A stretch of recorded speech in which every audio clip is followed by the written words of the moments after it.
Bonjour à tous et bienvenue dans cette nouvelle vidéo qui va concerner la présentation d'un téléphone, encore un HTC. Alors j'ai présenté un HTC il n'y a pas très longtemps, le HTC Cruise, qui était un modèle assez vintage, on va dire, entre guillemets, puisqu'il datait de 2007. Et je vous présente un autre téléphone, alors qui n'est pas vintage quand même, on va pas aller jusque là, mais bon, qui n'est pas non plus très récent, puisque bon, c'est un produit qui a quasiment 5 ans. Il s'agit du HTC Titan. Voilà, c'est le HTC Titan qui tourne sur Windows Phone aussi. Alors, comme vous pouvez le voir ici. Alors, je n'ai que le téléphone, je n'ai pas la boîte, je n'ai pas d'accessoires, je n'ai rien. Mais par contre, il est dans un état absolument impeccable. Il n'a pas un pet, il n'a pas une marque. L'écran est nickel. Vraiment aucun souci sur ce téléphone, ce qui est plutôt pas mal, surtout qu'il n'a pas sa boîte, donc j'imaginais recevoir un produit un petit peu rayé ou quoi que ce soit. Ce n'est pas le cas. Alors on va faire un petit peu le tour déjà du produit. Donc évidemment HTC écrit en haut ici avec donc le haut-parleur très grand, très fin, très discret, très bien fait. Ici vous avez l'appareil photo frontal qui fait donc 1,3 mégapixels. Vous avez ici le bouton retour, le bouton Home Windows et le bouton de recherche. Alors c'est surtout un bouton de recherche qui sert surtout pour Bing, hein, le moteur de recherche de Windows, enfin de Microsoft. Sur le côté droit, vous avez volume plus, volume moins, d'accord. Vous avez ici un bouton qui est dédié à l'appareil photo. Alors c'est un petit peu la même chose que sur le HTC Cruise. Il y avait ce bouton un petit peu comme ça là qui était dédié aussi à l'appareil photo.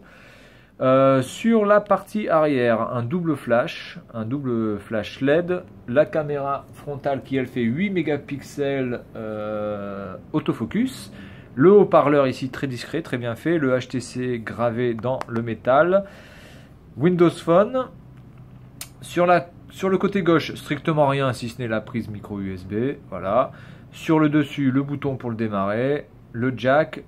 Je pense que ça c'est le micro d'ambiance, et en bas vous avez le micro, voilà, pour vos appels, et vous avez la petite gâchette ici pour ouvrir le téléphone, ce que je vais faire de suite. Voilà, donc je l'ouvre.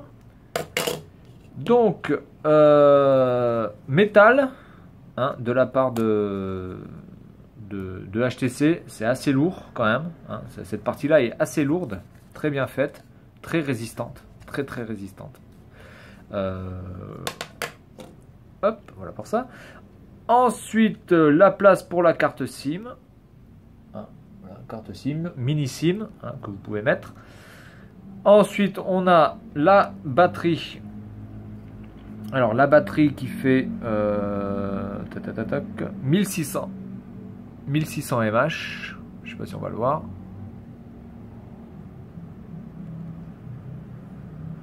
Voilà, 1600 mAh ici.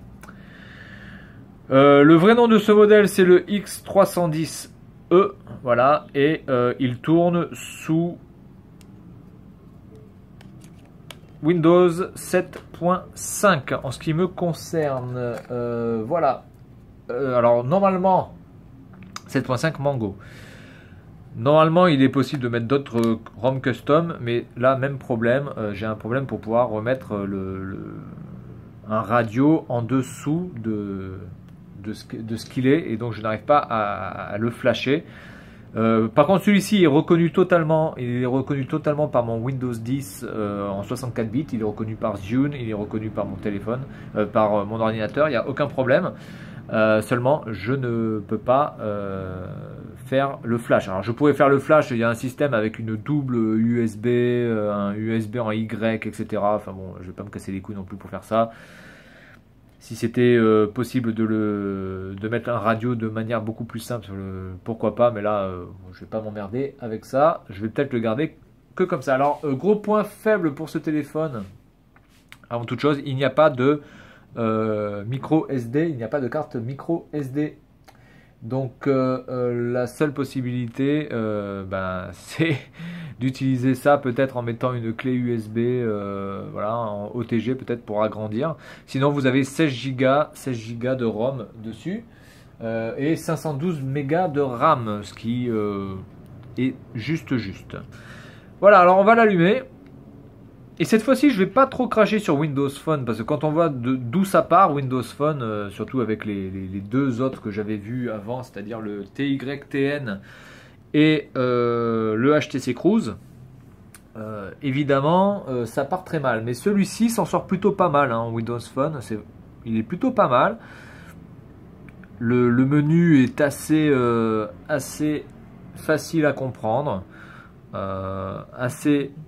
voilà. C'est plutôt pas mal fait. Le thème peut être changé, on peut changer les couleurs. Alors on ne peut pas modifier la taille des tuiles, ça c'est chiant. On peut juste les enlever, voilà, ou les déplacer. On peut juste les enlever ou les déplacer, par exemple comme ça, voilà. Là je peux la déplacer, je la mets là, voilà. Bon, ça c'est dommage qu'on ne puisse pas la réduire, parce que là je ne peux pas. Hein. Si je fais comme ça, ça fait rien du tout. Voilà, donc le système d'exploitation en lui-même, il est pas franchement mauvais. Pas franchement mauvais. Ça va très. Enfin, c'est tout à fait utilisable au quotidien. Petit point faible, évidemment, les applications. Alors, les applications sur cette version 7.5 sont quand même assez faméliques. Hein, pour pas dire. Je ne vais pas dire inexistence, parce qu'il y a quand même pas mal d'applications. Mais il y a quand même beaucoup d'applications qui sont déjà, premièrement, qui sont payantes. Deuxièmement, qui ne servent à rien, évidemment. Et il y a des applications qui devraient être là et qui ne le sont pas. Je pense notamment à Skype. Skype n'y est pas. Hein, j'ai cherché Skype. Il n'y a pas Skype. Vous avez WhatsApp, c'est très bien. Vous avez IM+, ok, c'est très bien. Mais vous n'avez pas Skype. Alors ce qui est un peu bizarre, parce que bon, Skype a été racheté par Microsoft, il me semble. Donc ça me serait quand même le minimum qu'il y soit. Il n'y est pas. Vous n'avez pas le Messenger de Facebook. Vous avez Facebook, mais vous n'avez pas le Messenger de Facebook. Vous n'avez pas Instagram. Alors moi je m'en fous, je n'utilise pas Facebook, je n'utilise pas Instagram. Mais vu le nombre quand même de gens qui utilisent ces applications, ce serait quand même bien d'en mettre une en version 7.5, que ça soit possible de pouvoir les avoir. Et là ce n'est pas le cas. Alors on peut avoir Shazam, c'est très bien. On peut avoir Plants vs Zombies, c'est pas mal. On a la musique. Alors en musique ils sont plutôt pas mal fourni, hein, on va dire. Franchement, il y a ce qu'il faut. Il y a ce qu'il faut en musique. Je pense qu'on peut trouver plutôt tout ce qu'on veut. Hein, je sais pas. Alors on y va. Cherchons. Non, pas cherchons comme ça. Je vais chercher comme ça. Cherchons. Allez. Rolling Stone. Rolling Stone. Voilà. Il y a l'artiste. Et ensuite, vous avez tous les albums. Voilà. Donc, non, je veux dire, en musique, il y a ce qu'il faut. En jeu, c'est quand même, voilà, il n'y a pas grand chose en jeu et la plupart des jeux sont payants. Angry Birds est payant, par exemple. Un truc de fou, quoi. Alors que, bon, sur Android, il n'est pas payant, hein, Angry Birds. Enfin, moi, si je le télécharge, je le télécharge totalement gratuitement. Alors après, qu'il faille acheter des choses dans l'application, c'est autre chose. Mais là, pour télécharger Angry Birds, je suis obligé de l'acheter. Ce qui est un peu con, quand même, hein, pour un jeu gratuit. Voilà, donc, écoutez, ce système d'exploitation Windows est plutôt pas mal, mais je pense que ça aurait été plutôt un système qui aurait dû être fait déjà bien avant, beaucoup plus simple, parce que là, je vois pas vraiment comment Windows va pouvoir rattraper des parts de marché par rapport à Android et par rapport à Apple. Je vois pas comment ils vont pouvoir redresser la barre. Ils ont été tellement à la rue pendant tellement d'années, je veux dire, même encore ça, c'est pas terrible. Enfin, je veux dire, c'est quand même pas un système d'exploitation qui casse des briques. Hein. Je veux dire, je dis juste que c'est mieux que les autres avant, d'accord? Mais c'est pas du tout un système d'exploitation qui donne envie d'acheter un téléphone avec Windows Phone. Donc ils se sont chiés dessus avec le Windows 6, ils se sont chiés dessus avec le Windows 7, ils se sont chiés dessus avec le Windows 8. Maintenant, il va y avoir Windows 10. Pour moi, je pense que c'est cramé. Je vois pas comment ils peuvent remonter la barre. Il faudrait vraiment que Android ou Apple fassent vraiment des systèmes d'exploitation complètement à chier pendant 2-3 ans d'affilée. qui me semble impossible. BlackBerry maintenant va se mettre aussi à faire du Android. Je pense que BlackBerry a compris qu'il n'y avait pas franchement la place pour mettre 3 systèmes d'exploitation sur le marché. C'est un marché qui est très très serré, qui se limite à 2. Alors c'est un peu con ce que je veux dire, mais à 2 monopoles, parce que bon, vous avez un monopole Apple, un monopole Android, et vous avez les autres qui essaient de mettre leur petit système d'exploitation, bon an, mal an, mais bon, malheureusement c'est souvent très mal an et pas du tout bon an.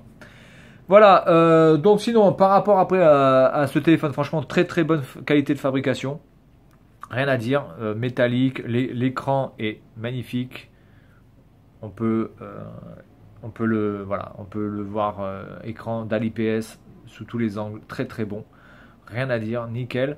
Le noir est vraiment très profond, le noir est vraiment beau, hein. On peut voir qu'il y a très peu de différence entre le noir ici de HTC et le noir de l'écran. Ils ont réussi à faire un très très joli noir profond, ce qui n'est pas franchement très facile à faire sur des écrans, évidemment sur des écrans LCD ou des écrans LED ou quoi que ce soit. Et là le noir est vraiment très profond. Encore une fois, c'est pour 2011. Alors maintenant, évidemment, en 2016, on fait des noirs plus profonds que ça. Je suis tout à fait d'accord. Mais pour 2011, le noir était vraiment super noir. Il n'y a quasiment aucune différence, vous voyez, entre ici et là. Là, on voit évidemment que c'est plus clair. Parce que, évidemment, il faut que l'écran donne de la luminosité. Donc, il y a de la lumière. Mais il y a très peu de différence entre les deux noirs, ici. La qualité de fabrication est très bonne, la qualité de photo je pense est très bonne aussi. Je vais faire quelques exemples que je mettrai sur la vidéo comme d'habitude. Voilà, donc Windows Phone sur un Titan HTC Titan X310e. Voilà, si quelqu'un a des astuces pour que je puisse flasher des ROM sans utiliser de câble USB en Y ou je sais pas quoi, ce serait le bienvenu, parce que j'aimerais bien changer la ROM quand même. Maintenant, si c'est pas possible, je peux le garder comme ça. En soi, il est très utilisable comme ça. Il y a un marketplace, il se connecte, il n'y a aucun souci par rapport à ça. Donc, il se connecte très bien à Zune aussi, hein. J'ai dû télécharger Zune en 64 bits qui fait 240 ou 250 mégas, c'est complètement aberrant. Je veux dire, iTunes est déjà, c'est super gros iTunes déjà comme logiciel, mais Zune, waouh, Zune c'est un logiciel qui fait 250 mégas, c'est incroyable, juste pour synchroniser un téléphone et balancer des musiques, c'est juste voilà, c'est impressionnant de voir un logiciel aussi gros pour synchroniser quelque chose comme ça. Voilà, donc moi je considère que c'est un des très bons Windows Phone que j'ai pu avoir entre les mains. J'avais le HD2 aussi, qui était pas trop mal, où là le HD2 j'avais réussi à le flasher et à mettre une ROM Windows 7 dessus. Et ça fonctionnait plutôt pas trop mal, mais celui-là est quand même, je pense, clairement au-dessus du HD2, au niveau déjà des photos, au niveau des performances aussi. Sauf que le HD2 avait vraiment une allure bien professionnelle, bien massive. Celui-là il est massif aussi, hein, mais le HD2 était vraiment quelque chose de robuste, ça se voyait de suite qu'il était fait pour les professionnels. Voilà, donc présentation du HTC Titan terminée et je vous dis à la prochaine.